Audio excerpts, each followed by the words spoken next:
महाराज जी, जिस तरह हमारे जीवन में वही होना है जो लिखा है, तो क्या हमें अपने जीवन में सपने देखने चाहिए या उनकी प्लानिंग करनी चाहिए? नहीं, एक बात ये समझनी है कि एक डिपार्टमेंट है हमारे कर्मों का, जो शुभ अशुभ कर्मों का, वो हमें सुख दुख देगा। आगे हमें नए कर्म करना, उनके अनुसार थोड़ी बैठे रहना है। हमको मान लो हमारा बुरा कर्म आया है, हमें दंड देगा, विपत्ति देगा, दुख देगा। अच्छा कर्म आया तो सुख देगा। तो केवल इतने भोगते रहे तो हमें और पशु में अंतर क्या रहा? हम मनुष्य शरीर में हैं, हम भगवान के अंश हैं। हम ऐसा साधन करेंगे, ऐसे पवित्र आचरण करेंगे, ऐसा भजन करेंगे कि अपने बुरे प्रारब्ध को नष्ट करके नवीन प्रारब्ध रचेंगे। हम मनुष्य हैं, हम कोई पशु नहीं है।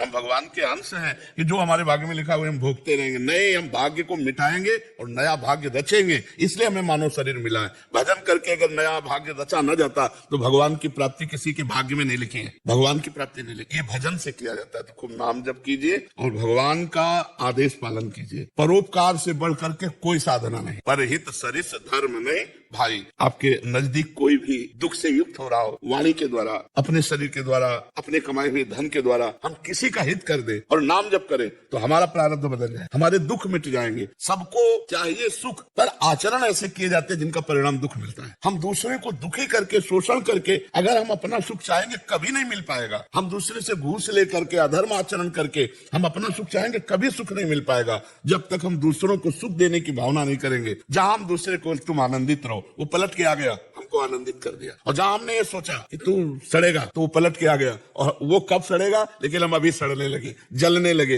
अभी क्लेशित हो गए। ये सिद्धांत को समझना होगा कि अगर हमको सुखी रहना है वास्तविक, तो हमें भगवान का नाम जप करना है, दूसरों को परोपकार करना है और कोई पापाचरण नहीं करना, बस फिर मंगल हो जाएगा। अगर पापाचरण हो तो फिर ठीक नहीं रहेगा। अच्छा कर्म करते हुए पापाचरण करने वाले को अच्छे कर्म का फल जब मिलेगा तब मिलेगा, लेकिन वर्तमान में वो जलेगा। इसीलिए पहले पापाचरण, जैसे मटकी है, अगर उसके हम छेद बंद कर दें और एक एक बूंद डालें तो एक दिन घड़ा भर जाएगा, लेकिन कई छेद हो, हम चुल्लू से डाले तो घड़ा नहीं भरेगा। तो हमें चाहिए पहले हमारे गंदे आचरण बंद कर दें। आज जो नवीन बच्चों में ये दोष आ रहे हैं, ये हमारे भारतीय धर्म के खिलाफ है। जैसे बॉयफ्रेंड, गर्लफ्रेंड, ये जो व्यभिचार प्रवृत्ति बढ़ रही, व्यसन प्रवृत्ति बढ़ रही, इसको थोड़ा समझना होगा। हम आपको निमित्त करके सबको बात कह रहे हैं कि इससे हमारी मनोवृत्ति गंदी हो जाती है, हमारा चरित्र दूषित हो जाता है, हमारी स्मृति जो है वो मंद पड़ जाती है। हम लौकिक या पारलौकिक कोई उन्नति करने लायक नहीं रह जाते, केवल सांसारिक चिंतन में फंस जाते हैं,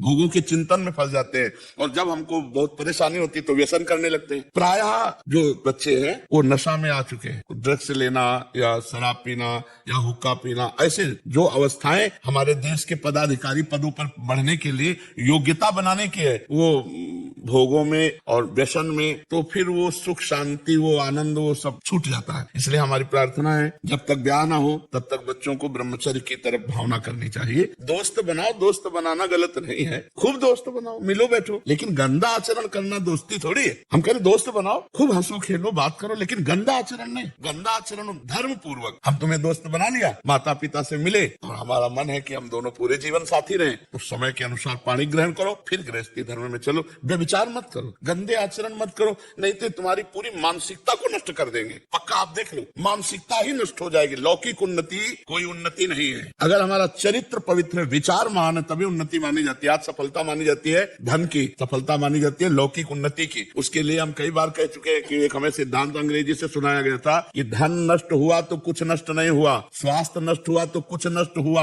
और अगर चरित्र नष्ट हो गया तो सब कुछ नष्ट हो गया। Wealth is lost, nothing is lost. If health is lost, something is lost. If character is lost, everything is lost. अब इसका उल्टा हो रहा है। मतलब धन के लिए हम चरित्र को, हमारा उन्नति हो जाएगी, प्रमोशन, चरित्र नहीं भाई। चरित्र हमारे देश में पूजा जाता है, चरित्र की महिमा है, और बिना चरित्र के शुद्ध हुए हृदय में शीतलता नहीं हो सकती, आनंद नहीं हो सकता। पक्का समझो, जब तक भगवान से नहीं जुड़ोगे, धर्म से नहीं जुड़ोगे, तुम्हारा चरित्र नहीं सुधरेगा, तब तक तुम खुश नहीं रह सकते। कामनाएं बढ़ती जाएंगी, विविध प्रकार की वासनाएं बढ़ती चली जाएंगी, एक कामना की पूर्ति में दो कामनाएं जागृत होती जाएंगी। इसलिए हम भगवान का आश्रय लें, नाम जप करें और अपने कुभाग्य को सद्भाग्य में बदलें, दुर्भाग्य को सद्भाग्य में बदलें। इसीलिए मनुष्य जन्म मिला। पशुओं की तरह केवल हम दुर्भाग्य भोगते रहे, सड़ते रहे, इसलिए नहीं मिला। हमें नया भाग्य बनाना है। हमारा पूर्व का पाप आया है, हमको परास्त करना चाहता है, लेकिन हम नहीं परास्त होंगे। हम नए भाग्य का निर्माण करेंगे, हम नए समाज का निर्माण करेंगे। हमको जोशीला होना है, हमको हारना नहीं है। आएगी हार आएगी, लेकिन वो हमारे गले में हार बन के शोभा देगी, हमको परास्त नहीं करेगी, कि वो भगवान के अंश है और भगवान का स्मरण करते हैं, ये बात ध्यान रखो, तभी सुखी रहोगे, तभी आनंदित रहोगे। गुरुजी, क्या उपवास में नियम धर्म पालन करके मनोकामना की पूर्ति होती है? हाँ, बिल्कुल होती, क्यों नहीं होती। वामन भगवान का प्रादुर्भाव ही व्रत से हुआ था। हाँ, पयोव्रत से हुआ था। तो व्रतों से कुछ भी प्राप्त किया जा सकता है। हमारे शास्त्रों में बहुत से व्रतों का है, पुंसवन व्रत, पयोव्रत, हाँ, एकादशी व्रत, बहुत से व्रत है जिन व्रतों का पालन करने से अपनी कामनाएं पूर्ति हो, लेकिन उसी नियम पद्धति से। अगर नियम पद्धति में त्रुटि हो गई तो परिणाम में त्रुटि हो सकती है, अन्यथा बिल्कुल विशुद्ध है। त्वष्टा मुनि का हाँ, वृत्तासुर, हाँ, उसमें। और इसमें भी मरुत गणों के अवतार में भी आता है पुंसवन। हाँ, पुंसवन व्रत में त्रुटि हो गई तो देवराज इंद्र ने 49 गर्भ के रूप कर दिए, और सब के सब, चूंकि वो सब भगवत स्वरूप तेज में महाराज कश्यप जी का और इनका व्रत, तो सब अमृत में थे, तो इसीलिए 49 में उनको मित्र बना लिया, अपने पक्ष में कर लिया।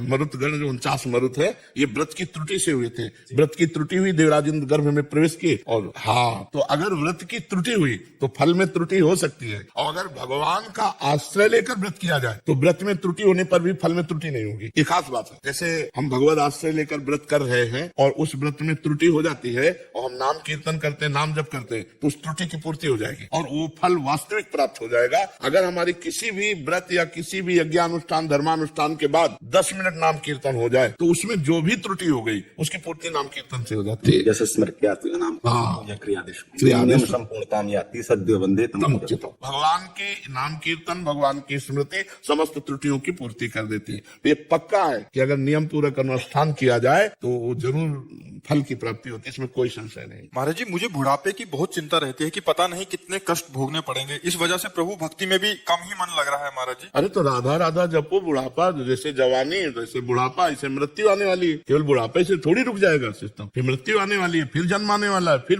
तो इसी क्रम को काटने के लिए तो हमें मानव देह मिला है। अब हम बुढ़ापे की चिंता न करें, प्रभु का चिंतन करें। जो तुम्हें नाम प्रिय हो, नाम जप करो। तुम थोड़ी बुढ़ापे में हो, शरीर बुढ़ापे में हो, शरीर तो चले जाएगा, आज नहीं तो कल जाएगा, पक्का चला जाएगा। जवान का नहीं चला जाता क्या? 1 मिनट में जहाँ आयु पूरी हो, चाहे एक्सीडेंट हो जाए या दिल फेल हो जाए, कोई न कोई कारण बन जाता है। इसका नाम मृत्यु लोक है। हिंदी में बोले तो मैं तो काल का कसाई वाला, काल का कसाई चाहे जितना हरी हरी घास चल रहे हो, गड़ासा भी तैयार हो रहा है। पक्की बात समझ लो, न यहाँ कोई मित्र है, न यहाँ कोई शत्रु है, न कोई अपना है, न पराया है। एक ही जगन नाटक वैभव परमात्मा नाटक कर रहा है, उसी को जान लो, उसी को स्वरूप में हो जाओ तो बस मुक्त है। नहीं तो एक भय, बुढ़ापे के बाद मृत्यु का भय, और मृत्यु के बाद फिर पुनरपि जननम पुनरपि मरणम पुनरपि जननी जठरे से। इसी चक्र को रोकने के लिए साधन धाम मोक्ष कर द्वारा पाई न जे परलोक समारा, सो परत्र दुख पावई, सिर धुनि धुनि पछताए, काले कर्म ईश्वर मिथ्या दोष लगाए। कोई भय का विषय नहीं होता अगर भगवान से चित्त जुड़ जाए। केवल बातें बनाने थोड़ी होती, मैं स्थूल नहीं, मैं सूक्ष्म नहीं, मैं कारण नहीं, मैं ब्रह्म, केवल बातें बनाने थोड़ी उसका अनुभव किया जाता है। अब जैसे पूरे संसार में समय काट दिया, अब डर लग रहा है। एक सज्जन आए थे, यहाँ बैठे थे, उन्होंने कहा था हर वस्तु हमारे पास है, हर वस्तु। कोई बड़े अधिकारी थे, पदाधिकारी सब, पर मुझे एक डर लग रहा है कि सब छूटेगा, मैं मरूंगा, इसका क्या उपाय है? तो उनका अभी चांस है,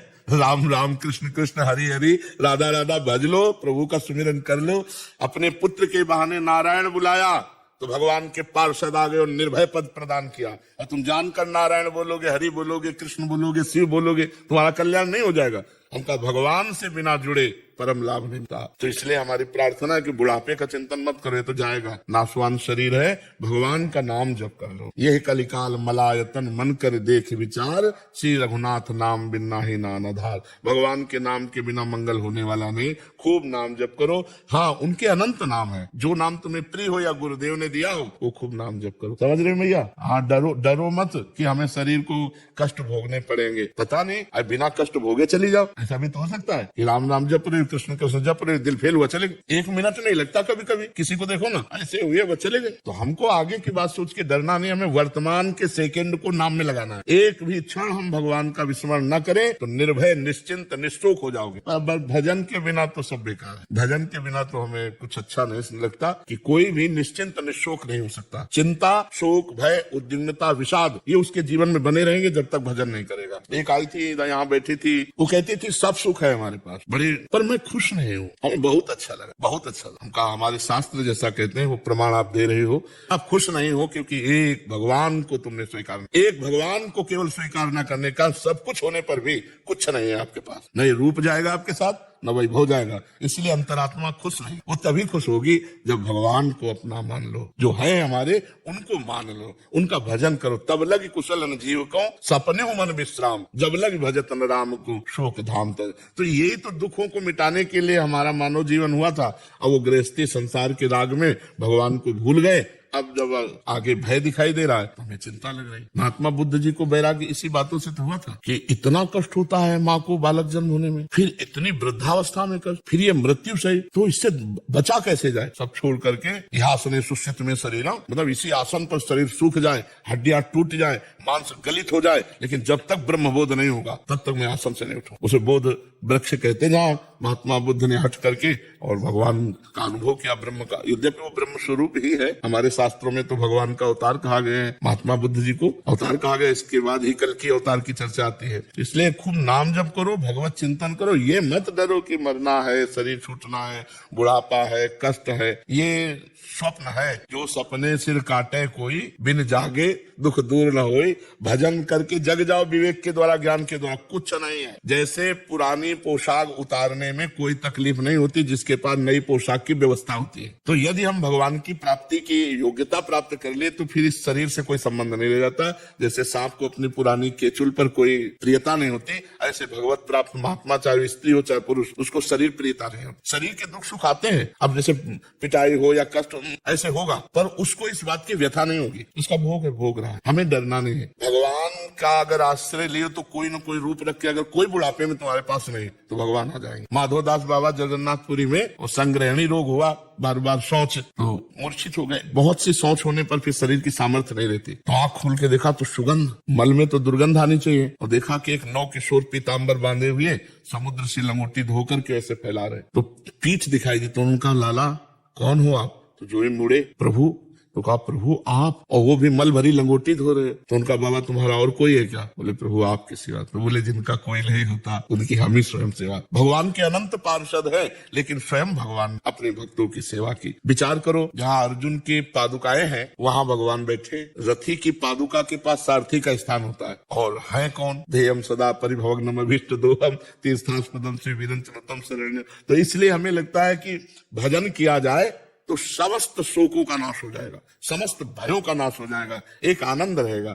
अब मृत्यु से डर लगता है इसलिए क्योंकि हमने यहाँ जो जो प्रियता फैला रखी है, मृत्यु सबका हरण कर लेगी, कुछ प्रियता नहीं रहने देगी। और अगर हमने सबकी प्रियता, सबकी ममता ताग बटोरी, मम पद मन बांध बरडोरी पहले ही कर लिया है तो हमारी अटैची तैयार, चलने में कोई परेशानी। और जाना कहाँ ये भी हमें पता है, अपने प्रभु के पास जाना है, क्योंकि जीवन प्रभु को अर्पित किए। तो प्रभु, अब यहाँ प्रभु से हम अगर संबंध नहीं बनाया, भाव संबंध नहीं जोड़ा, और यहाँ भाव संबंध जोड़े हुए हैं, अब जाने में परेशानी होगी। मेरा मकान छूट जाएगा, बैंक बैलेंस छूट जाएगा, इतने प्यारे प्यारे परिवार के सदस्य छूट जाए, वो मृत्यु के भय से कांप उठता है। और जिसने अपना प्यार प्रभु को समर्पित किया है, तो भाई यहाँ काम के लिए भेजे गए थे सरकारी आदमी, हम तो सरकारी आदमी, हम तो श्री भगवान के हैं, भेजे गए थे, अपना काम किया, चल दिया, कोई भय नहीं रहता। जिसे ऐसा कोई भय थोड़ी है कि मृत्यु हो जाएगी, किडनी फेल है, अब बड़ा कुछ नहीं। इसका तो जब चर्चा में लाते हैं तो चिंतन होता नहीं, इसका चिंतन भी नहीं होता। पीड़ा हो रही, एक अभ्यास बन गया, पीड़ा का एक अभ्यास बन गया। पीड़ा बहुत कृपा से मिलती है, पीड़ा से डर लगता होगा, और हम बलिहारी मानते हैं जो भगवान ने हमको पीड़ा दी, क्योंकि ये पीड़ा हर समय भगवान की याद में रखती, प्रमाद नहीं होने देती, भोगों की तरफ आकर्षण नहीं होने देती। ए मरना है, किडनी फेल है, राधा राधा, हर समय प्रभु में जैसे एक गार्ड खड़ा हो ना, सावधान, तो हमको ये सावधान जाना है। कौन सा मिनट आखिरी हो, तो हमें लगता है कि अगर हमारे सामने विपत्तियां दुख है तो भगवान की प्राप्ति सहज है, और संपत्तियां और सुख है तो थोड़ा कठिन है। तो हमें डरना दुख से नहीं है, हमें डरना सुख से। कहीं फंस न जाए। दुख में कोई फंसता है क्या? विपत्ति में कोई फंसता थोड़ी है। विपत्ति में तो भगवान की तरफ, विपत्ति प्रिय होती है क्या? प्रिय तो सुख और संपत्ति होती है, और प्रियता ही भगवत प्राप्ति में बाधक है। तो इसलिए कुंती जी ने मांगा था ना, कदम कदम पे विपत्ति हमें प्राप्त। तो इसलिए आप डरो मत मैया, भगवान है ना, खूब नाम जप करो, भगवान